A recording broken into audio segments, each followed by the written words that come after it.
The crowd roared as stood over his fallen opponent. Blood dripped from a cut above his eye, mixing with sweat and dirt. The alien creature beneath him was twice his size, with 4 arms and skin like armor. It had claws that could cut through steel, but it was not moving anymore. Raised his fist to the crowd. The sound was deafening. Thousands of alien beings from across the galaxy filled the massive arena. They had come to watch creatures fight and die for their entertainment. Most expected the human to be dead by now. The hegemony ruled half the known galaxy. When they conquered worlds, they took the strongest fighters and forced them to battle in these arenas. Most fighters lasted a few matches before they died. Had been fighting for 3 years. He had won 87 matches in a row. The announcer's voice boomed across the arena in the common trade language. The human continues his impossible streak, has defeated another champion. Looked up at the royal viewing box.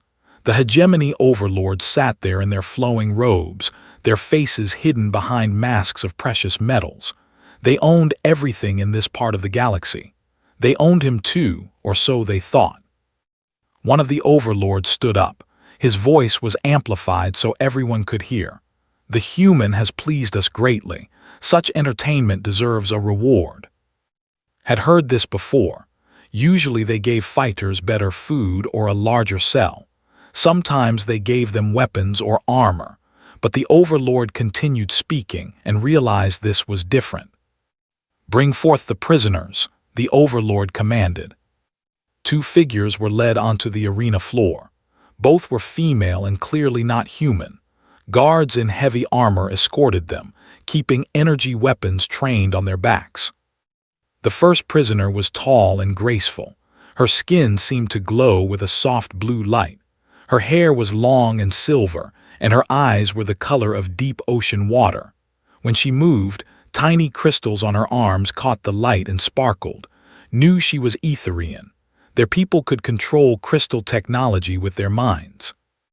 The second prisoner was shorter but moved with deadly grace.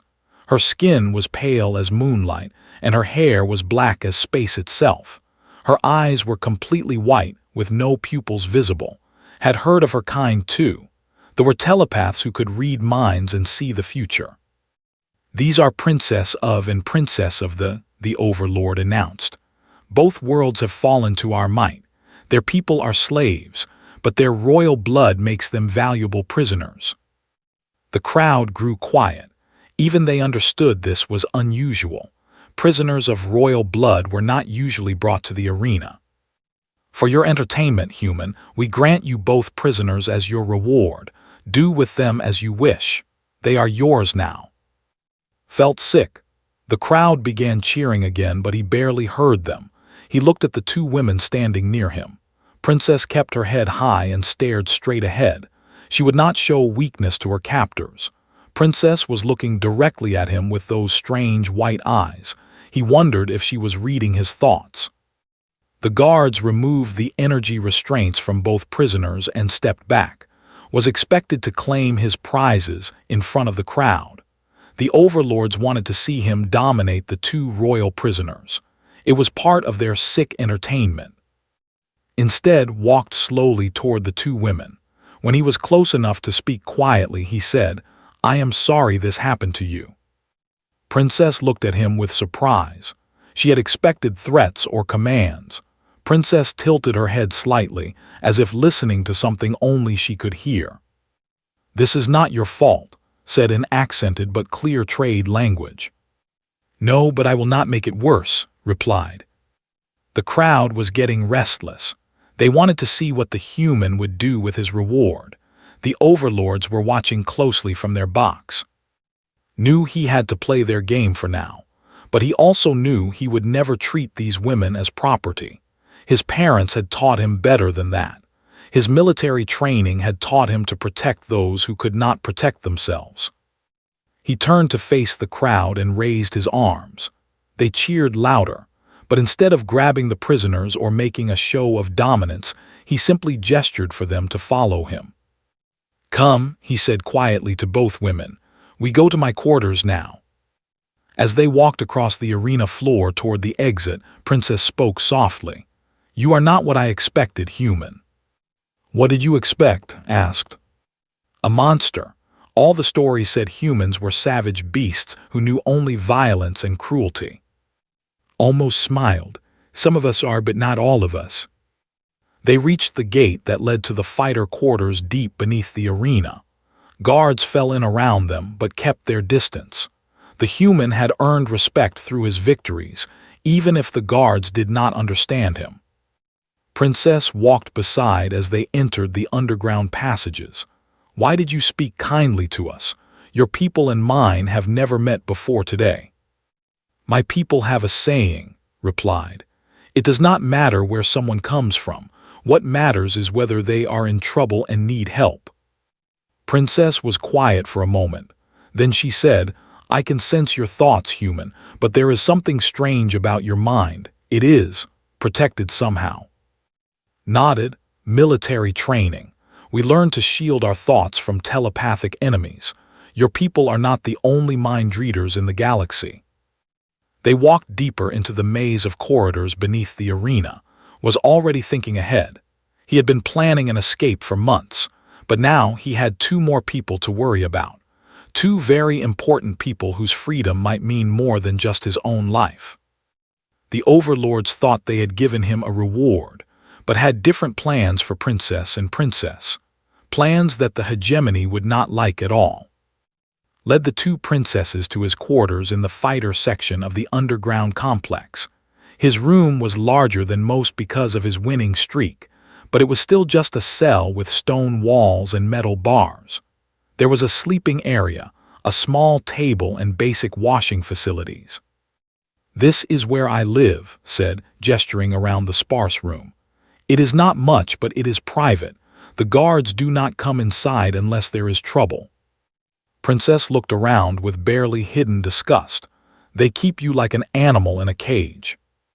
"Yes, but they underestimate me because of it," replied. "That will be useful later." Princess sat carefully on the simple bench near the table, her white eyes focused on. "You speak of later as if you have plans." Nodded and moved to a loose stone in the wall. He worked it free and pulled out a small device. "I have been watching and learning for 3 years. Every guard shift, every security protocol, every weakness in their system." He activated the device and swept it around the room. It made soft beeping sounds. "No surveillance devices active right now. We can speak freely for a short time." Princess stared at the scanning device. "Where did you get that? Prisoners are not allowed technology." "I built it from spare parts over many months. Guards throw away broken equipment near the workshops. I collected pieces and put them together." Put the device away carefully. "Humans are good at making something from nothing." Princess leaned forward with interest. "Your people are engineers." "Some of us, but all humans learn to adapt and survive. It is how we survived on our home world before we reached the stars." Sat across from them. "Tell me about your abilities. If we are going to escape, I need to know what you can do." Princess hesitated. "My people can interface with crystal-based technology through mental connection, but the hegemony keeps me drugged to suppress my abilities." "What about you?" asked Princess. "Telepathy and limited precognition. I can read surface thoughts and sometimes see possible futures, but they use drugs to weaken my powers." Thought for a moment. "How long do the drugs last?" "They inject us every few days," Princess answered. "The effects wear off slowly. Then we wait until your abilities return and we make our move." Stood and moved to another hiding place in the wall. He pulled out a small notebook filled with detailed drawings and notes. "I have been mapping this entire complex. Guard positions, shift changes, supply deliveries, everything." Princess looked at the notebook with amazement. "You did this by hand, with no computer assistance." "Humans have good memories when we focus, and we notice things others miss." Opened the notebook and showed them detailed floor plans. "The arena complex connects to the city's transport system through maintenance tunnels.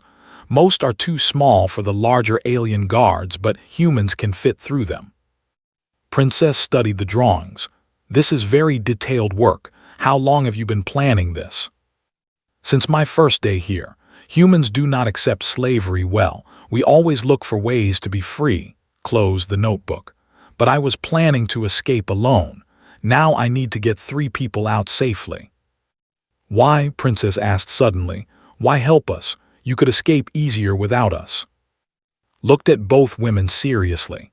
Because leaving you here would be wrong. My people have a code about protecting others, especially those who cannot protect themselves. Even enemies? Princess asked, probing deeper with her limited telepathic ability. You are not my enemies. The hegemony is our enemy. You are just prisoners like me. Move to check the corridor outside through a small window in the door. Besides, 2 royal princesses escaping would send a much stronger message to other enslaved peoples than 1 human fighter disappearing. Princess considered this. You think our escape could inspire rebellion? I think it could start one, but only if we do it right. Return to sit with them. First, we need to get your abilities back. Second, we need to time our escape with the next supply delivery. Third, we need weapons and transportation. What kind of weapons? Princess asked. Smiled for the first time since they had met. Anything we can find or make. Humans are very creative with weapons. We learned to fight with sticks and stones before we had metal or energy weapons. Over the next few days, began teaching both princesses basic human fighting techniques. He showed them how to move quietly, how to strike vital points on different alien anatomies, and how to use everyday objects as weapons. Your people are warriors, Princess asked after a particularly intense training session. All humans are warriors when we need to be, but we are also farmers, teachers, artists, and builders. We adapt to whatever situation we face. Handed her a cup of water. What makes us dangerous is not just our fighting ability, it is our refusal to give up. Princess was sitting quietly in the corner, concentrating hard. Suddenly her eyes focused and she looked directly at. I can sense your thoughts again, but only barely. The drugs are wearing off, observed. How do you feel? Different, stronger. She stood and moved to touch the metal bars of their cell. I can sense the electronic lock mechanism. And I feel the crystal components in the arena's control systems, Princess added, her skin beginning to glow faintly. They are far away, but I can reach them if I concentrate.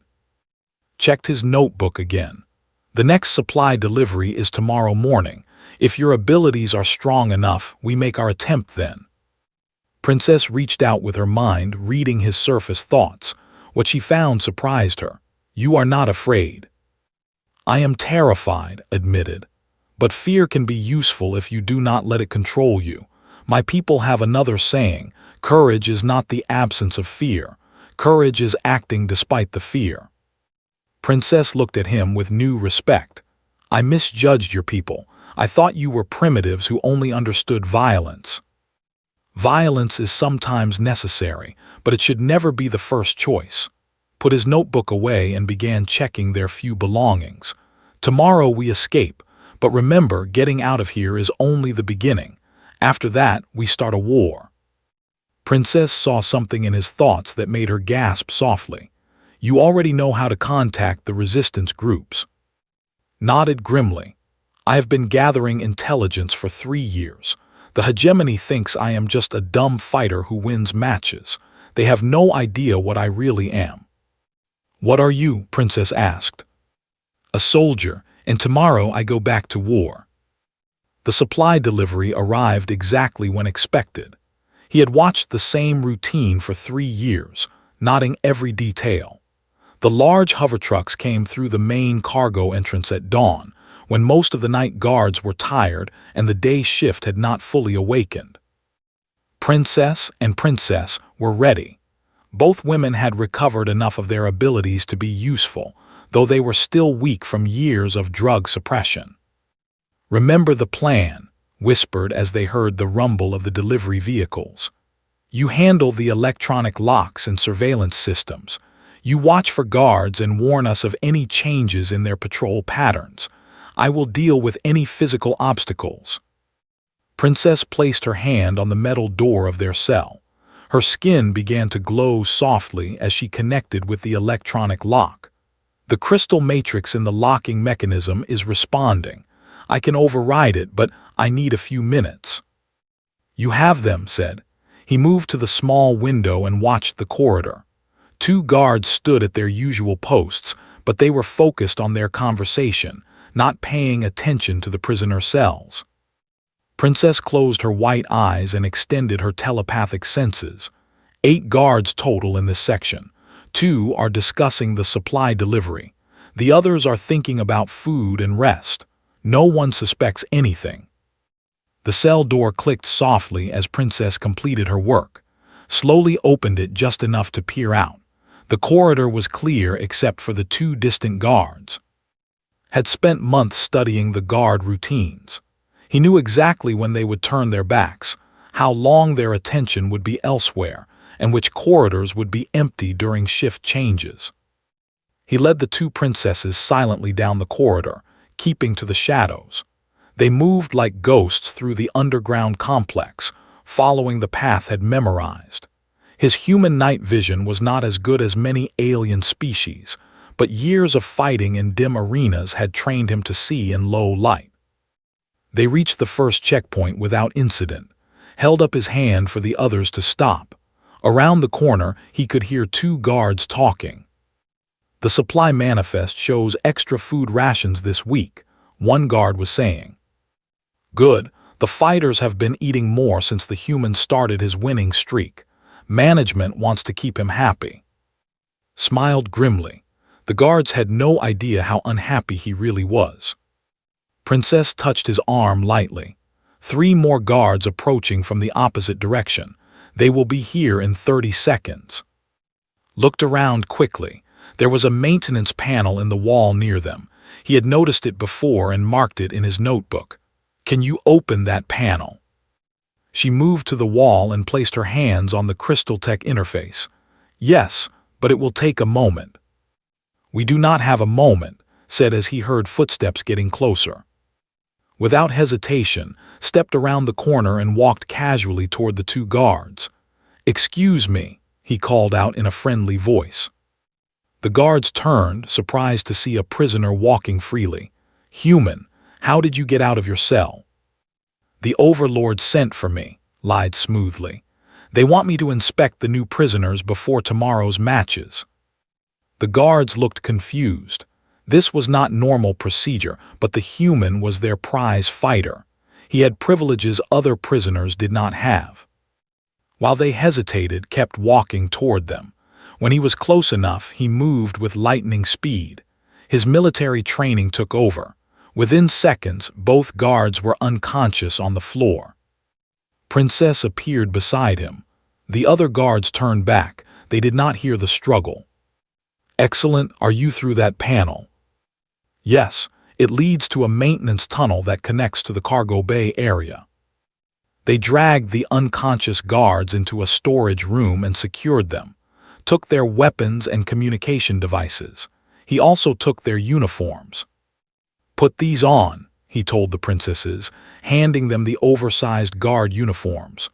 "From a distance, you might pass for guards if anyone sees us." They crawled through the maintenance tunnel, which was barely large enough for but comfortable for the 2 smaller women.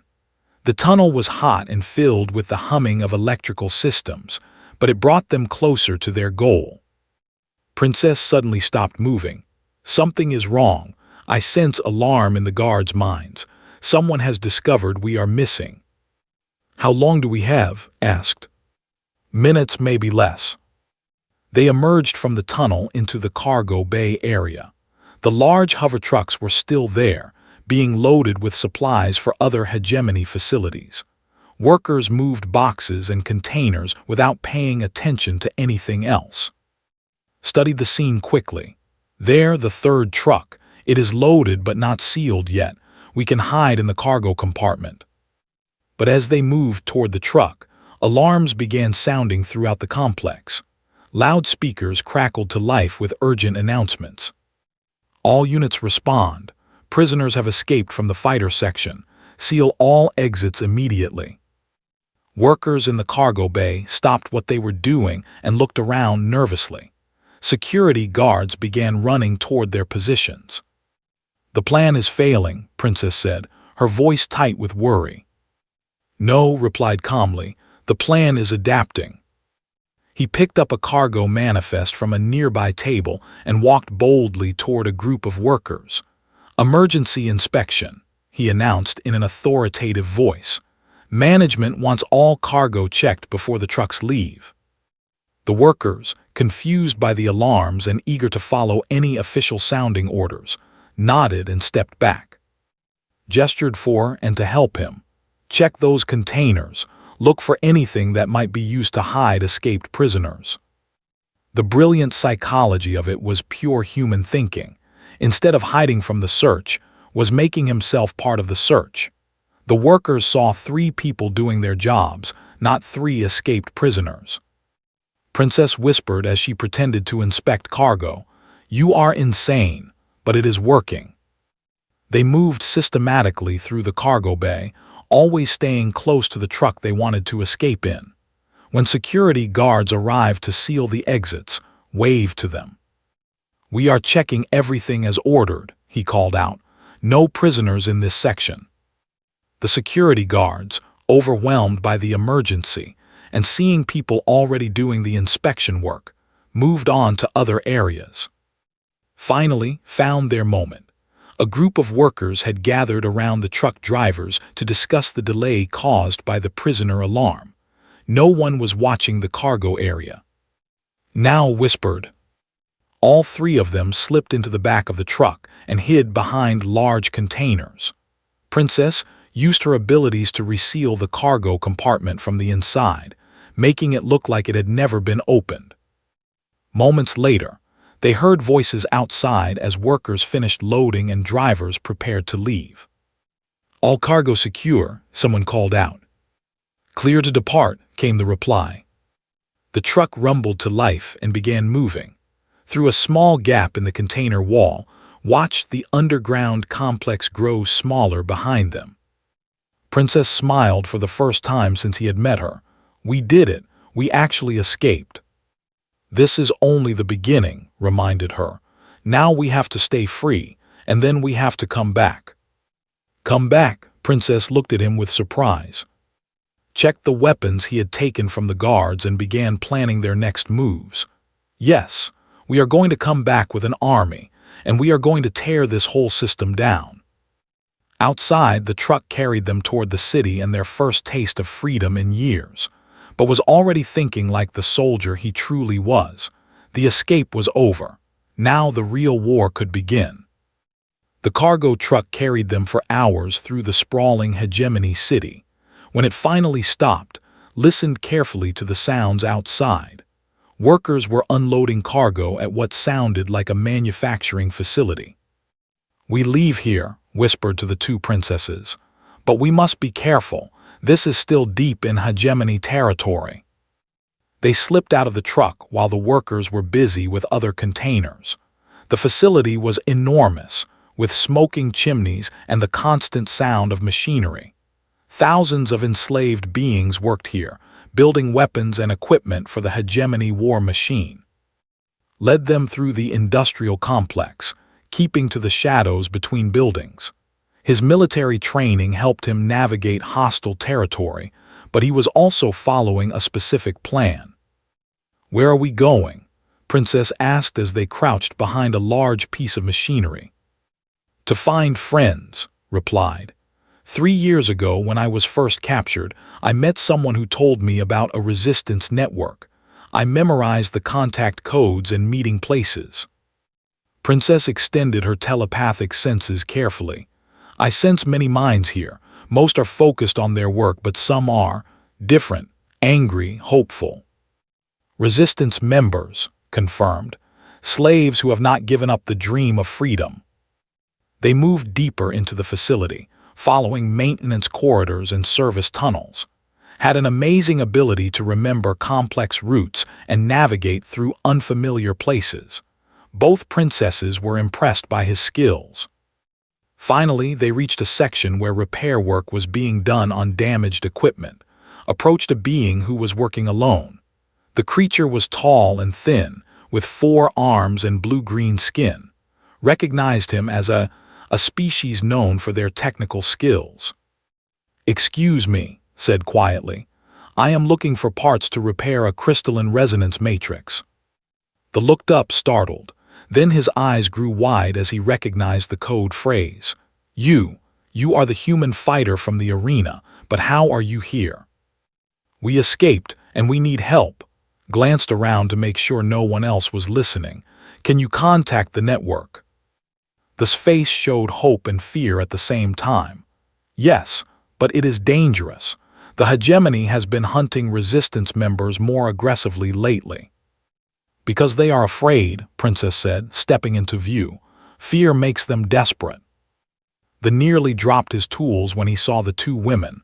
"By the ancestors, Princess and Princess, the stories said you were dead." "We are very much alive," Princess replied, "and we intend to stay that way." "This changes everything," the whispered. "If the royal houses still live, it will inspire every resistance cell in this sector." Nodded. "That is what we are hopping for. But first, we need to reach the main resistance leadership." The who introduced himself as agreed to help. That night, after his work shift ended, he led them through secret passages beneath the city. The underground resistance network was more extensive than had imagined. They traveled for hours through tunnels, abandoned buildings, and hidden transport routes. Finally, they arrived at a concealed base deep beneath the city's oldest section. The resistance headquarters was filled with beings from dozens of different species. All had one thing in common: they refused to accept hegemony rule. When and the 2 princesses entered the main chamber, conversation stopped and everyone stared. An elderly female of a species did not recognize stepped forward. Her skin was covered with intricate patterns that seemed to shift in the light. "I am Commander Vex of the Liberation Forces," she said in heavily accented trade language. "Has told us who you are, but I must ask, is this truly the human gladiator and the lost princesses?" "We are," replied, "and we have information that could help your cause." Commander Vex studied them carefully. "What kind of information?" Produced the notebook he had kept hidden for 3 years, along with several data chips he had managed to steal from arena computers. Complete intelligence on hegemony military installations, troop movements, supply routes, and security protocols. 3 years' worth of careful observation and documentation. The commander's eyes widened as she examined the materials. "This is extraordinary. How did you gather so much information?" "The hegemony underestimated me," explained. "They thought I was just a primitive fighter who won matches through luck and brutality. They never realized I was a trained military intelligence officer." Princess looked at him with amazement. "You were a spy the entire time." "I was a soldier who became a prisoner, but I never stopped being a soldier," pointed to specific entries in his notebook. "I know the locations of slave labor camps, the schedules of transport convoys, and the weaknesses in their defensive systems." Commander Vex called other resistance leaders to examine the intelligence.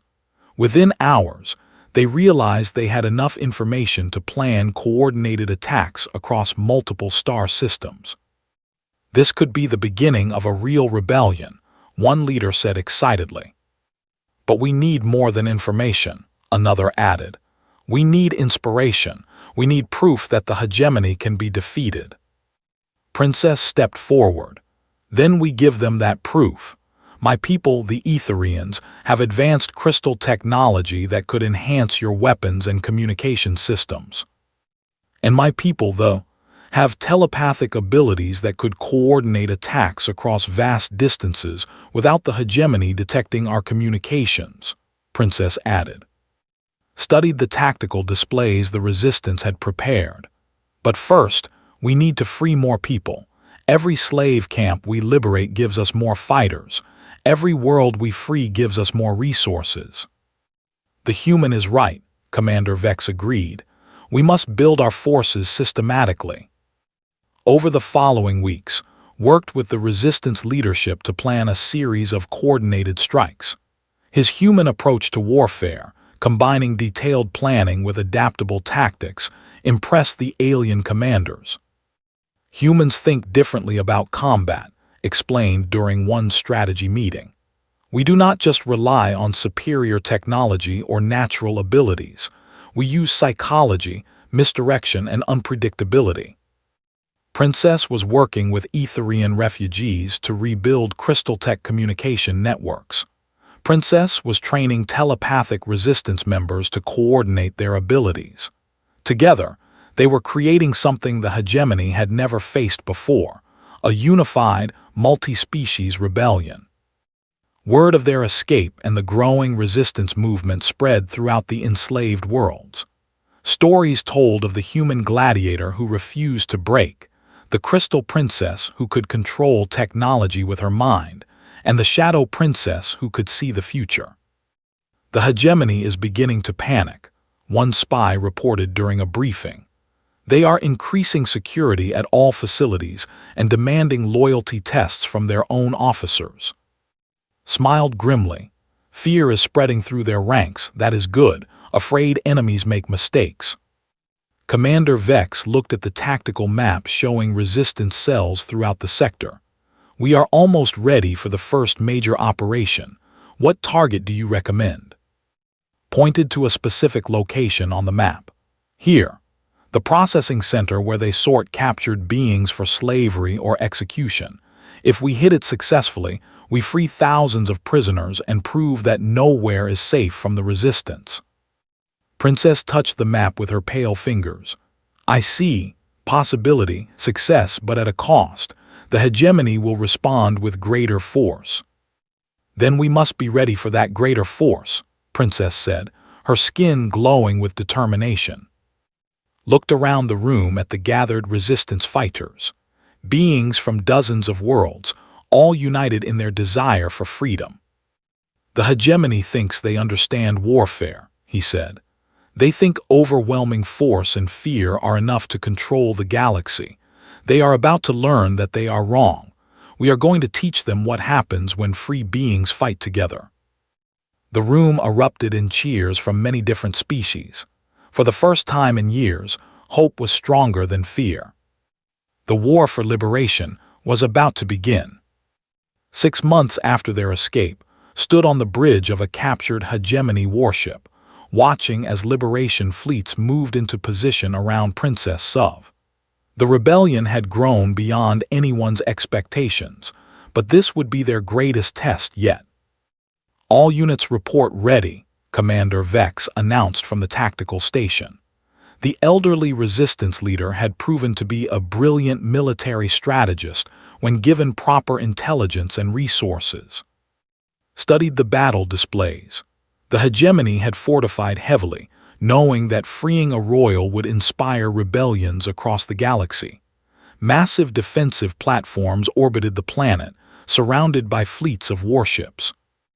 Remember the plan, said over the fleet communication system. We do not try to match their firepower. We use speed, coordination, and their own weaknesses against them. Princess stood beside him, her skin glowing brightly as she interfaced with the ship's crystal-enhanced systems. Over the months, she had worked with Etherian refugees to upgrade Resistance technology far beyond what the hegemony thought possible. My people's communication crystals are responding, she reported. Even under occupation, they have maintained hidden networks.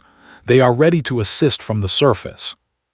Princess closed her white eyes and extended her telepathic senses across the vast distances of space. I sense the minds of our allies in other fleets. The simultaneous attacks on the processing centers and supply depots are beginning now. Had planned this carefully. While the main hegemony forces focused on defending, Resistance cells were striking dozens of targets throughout their territory. It was classic human strategy: divide the enemy's attention and resources. "Begin the attack," ordered. The Liberation Fleet moved with precision that amazed their enemies. Small, fast ships used hit-and-run tactics to confuse the hegemony defenders.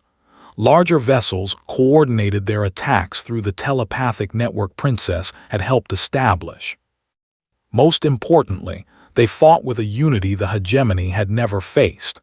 Species that had been enemies for centuries worked together seamlessly under his leadership. His human ability to understand different perspectives and find common ground had created something unprecedented. "Their defensive formation is breaking apart," Princess observed as her crystal tech sensors showed the enemy ships responding to multiple threats. They cannot decide which attacks to prioritize. Watched as hegemony vessels turned to face one threat, only to be hit by another from a different direction. Confusion is spreading through their ranks. "What are you sensing from their command ship?" Princess concentrated harder. "Panic, fear. Their admiral is demanding reinforcements, but they are not coming. The other attacks are preventing them from sending help." The battle raged for hours, but gradually the tide turned. Hegemony ships, built for overwhelming frontal assaults, could not adapt to the fluid, multi-directional fighting style had taught the resistance. When the orbital defenses finally fell, led the ground assault personally. Princess coordinated with her people on the surface, using their crystal technology to disable hegemony control systems across the planet. The liberation of became a symbol that inspired the entire galaxy. Images of the human gladiator and the crystal princess standing together on the steps of the royal palace spread to every enslaved world. But was not finished. 2 weeks later, he led another fleet toward Princess in the. This assault was even more complex because the people had been scattered across multiple prison worlds after their defeat. "The hegemony thought they were being clever by separating my people," Princess explained as they approached the first prison planet. "But they underestimated our telepathic bonds. We have never lost contact with each other completely." The liberation of the worlds required a different approach. Used the telepathic network to coordinate simultaneous attacks on 6 different planets, freeing prisoners who then used their abilities to locate and rescue others. Within a month, Princess people were free, and adding their considerable psychic abilities to the growing rebellion. The hegemony's response was exactly what it expected: overwhelming force and brutality.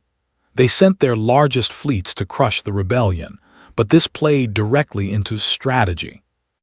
"They are thinking like tyrants, not soldiers," he explained to his command staff as they prepared for the final confrontation. "They believe fear and power are enough to win any battle, but they have never faced an enemy that refuses to be afraid." The climactic battle took place near the hegemony's capital world. Their assembled fleet was massive, outnumbering the liberation forces 3-1, but had spent years studying their tactics and psychology. "They expect us to meet them in direct combat," he said as the enemy ships approached. "Instead, we give them exactly what they do not expect." Instead of engaging the main fleet, led the liberation forces in a lightning strike directly at the hegemony capital. While their military was positioned to fight a traditional space battle, he bypassed them completely. Princess used her enhanced crystal technology to disable the planet's defensive systems. Princess coordinated with resistance cells that had been secretly preparing for this moment. Led assault teams that captured key government facilities with minimal fighting. By the time the hegemony fleet realized what was happening and turned back toward their capital, it was too late. Their government had fallen, and liberation forces controlled their primary command centers. The surrender came within hours. Without their leadership, and with rebellion spreading throughout their territory, hegemony military commanders began laying down their arms. stood in the former throne room of the hegemony overlords, looking out at the crowds of freed beings celebrating in the streets. Princess and princess stood beside him, no longer prisoners but leaders of their liberated peoples. "It is finished," Princess said, her white eyes filled with tears of joy. "No," replied, watching as ships from dozens of worlds arrived to begin the work of rebuilding. "It is just beginning. Tearing down a tyranny is much easier than building something better to replace it." Princess placed her hand on his shoulder. "Then we build it together, all of us as equals." Nodded and thought about the journey that had brought them here.